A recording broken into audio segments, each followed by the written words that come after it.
Okay, so we have a couple of things to talk about this week. So first of all, your midterm, right? I'm going to post it basically tonight, right? Or I'll post it tonight, and it will be due. Let me check the calendar actually real quick. It will be due Friday, the Friday before Halloween. Okay, so we'll make it due Friday 10/30. Okay. So it'll be due. You have over a week to do it. I have faith in you guys. It's a little bit longer. It's basically exactly like your quizzes, but it's a little bit longer. I think it's like 1 or 2 questions longer. Okay, so it's nothing too bad. You should be fine. It does have some interesting and tricky questions on it. A lot of true, false, and uncertain. So I'm going to make a separate video for you guys to watch before you take the actual midterm. Okay, where I'm going to go over the format of the midterm. So watch out for that. Okay, that's coming up. Okay, but this week's notes and this week's topic is on the labor supply in the context of household production theory. And so up until this point, we've sort of been talking about income versus leisure, right? And because these were the two, broadly speaking, categories of activity. You could either be working for income or money or not, right? And within this, two-activity world here, right, leisure became a very broad category of action, including basically everything that wasn't, working for pay, right? And so in that world, we have lots of different things that would count as leisure, right? Watching television is leisure. Rebuilding your house is leisure, right? Taking care of the children is leisure. Okay, so all of these things would count as leisure in this two activity world, which is sort of weird. Okay, so this week we're going to differentiate this leisure thing, and we're going to instead assume that you can work for pay, so you can earn income, you can have leisure, or you can engage in what we call household production or productivity, right? Or production. Okay, and so this week's topics are going to extend and build upon the lessons from the last few weeks, and that we begin to talk about the difficult choices that families have to make. The analysis shifts from being a narrowly defined self-interested story to one of a sort of a joint production function where the entire family, including maybe even the children, must produce jointly for one another's consumption. Now, at some level, what we're doing is we're saying that the family unit becomes the unit of analysis for this chapter. Now, this week's notes discuss several controversial topics that I only bring up because I assume that we're all mature enough to talk candidly about them, right? I do not say these things because I think they are right or wrong or anywhere in between, right? And what I'm going to do is I'm going to present them in as value-neutral a way as I possibly can, right? I'm going to be opening up a discussion board with some starter questions that you can answer or ignore on Blackboard.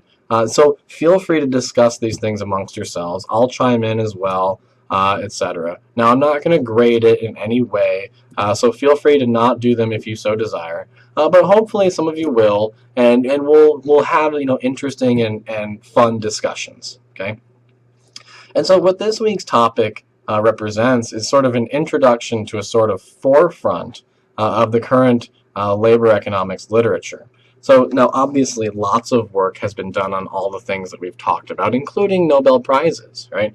But the current fascination with labor economics seems to be on issues related to families and households,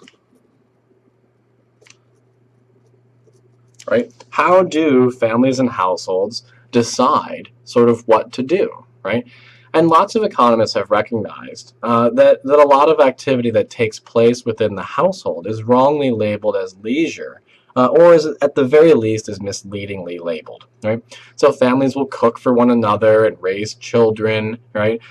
So which are activities that are not entirely leisurely, as I'm sure some of you know, or maybe your parents have told you, right? Or maybe you're the cause of the lack of leisure, right? As I was, right? So further, for people who live with partners, a lot more goes into a decision about employment than just, your individual values, right? You might have to take into consideration the activities and income of other household members when it comes to making decisions about working for pay or doing household work or leisure, right?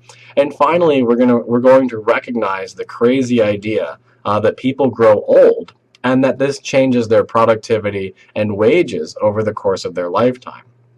And so decisions about when to work for pay suddenly become more interesting and relevant, right? Should you work for pay for a longer period of time so that you can enjoy a higher quality retirement, or should you retire early but live a bit more modestly, right? And so the answers to these questions and more do not necessarily contradict anything that we've read about, but actually add some refinement. And so, like we've been doing all semester, really, is we start with a basic model.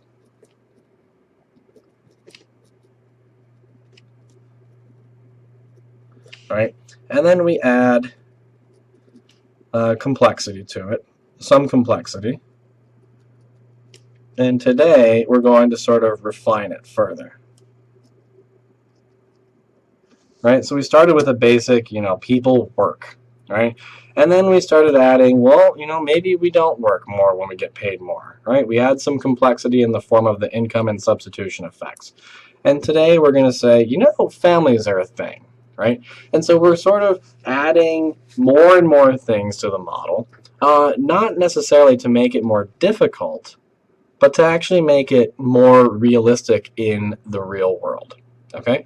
And so if you look at on page 2 on the notes and on one of the pages in your textbook, I've reproduced one of the tables there, okay? And as you can see, the time that men and women spend on average on different things over the course of the week, it ends up being very different over the course of their children's lifetime.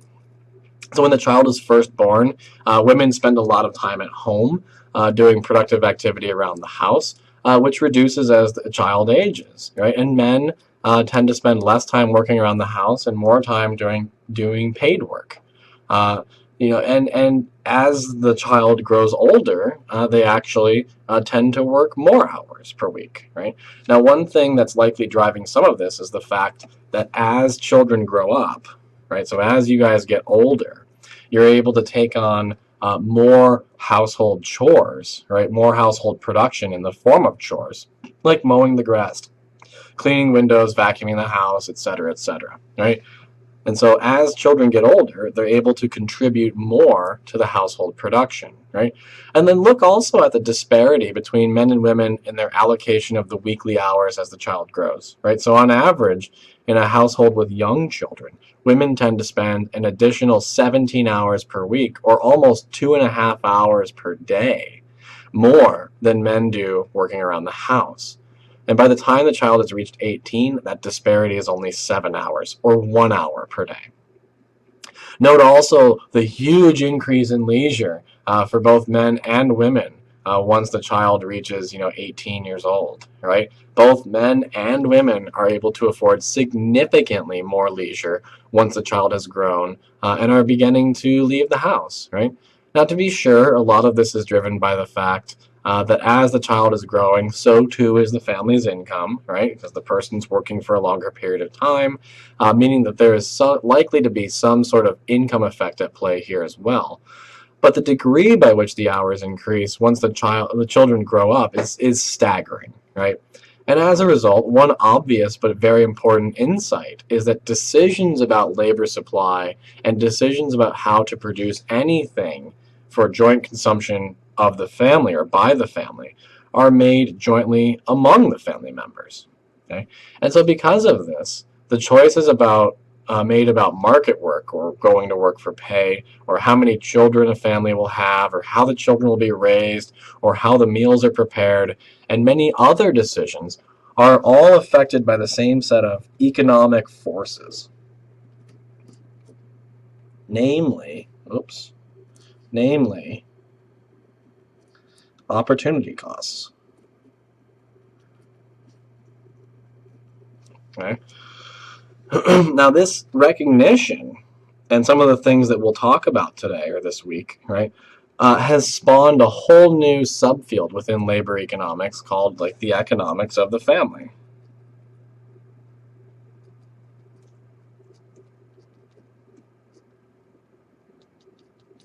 Right, where we talk about sort of how families make decisions, right? And Steve Horwitz, a guy that I know who teaches at St. Lawrence University, has a book that the notes say is forthcoming, but I just double checked, and it's actually out now. As of like 2 weeks ago, right? Has a book about this exact topic, the economics of the family. And it's called Hayek's Modern Family, if I remember correctly. But he also has a few papers, and I'll put a link to one of them in the folder on Blackboard for you.